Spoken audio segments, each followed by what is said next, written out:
nộp mày hay nộp mày tại Việt Nam nói hay nộp tầm móc Việt Nam nói hay nộp tầm móc bon này hôm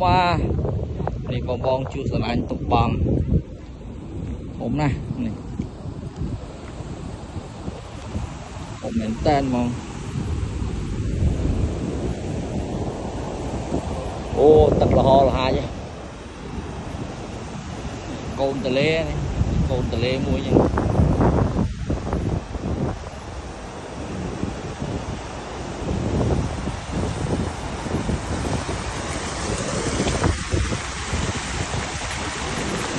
còn đồ vàng đây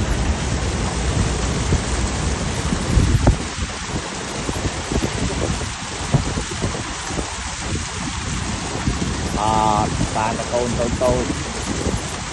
con ấy mà có lói không ô ra nữa không làm gì nào tân cây khác thế không có lo con đấy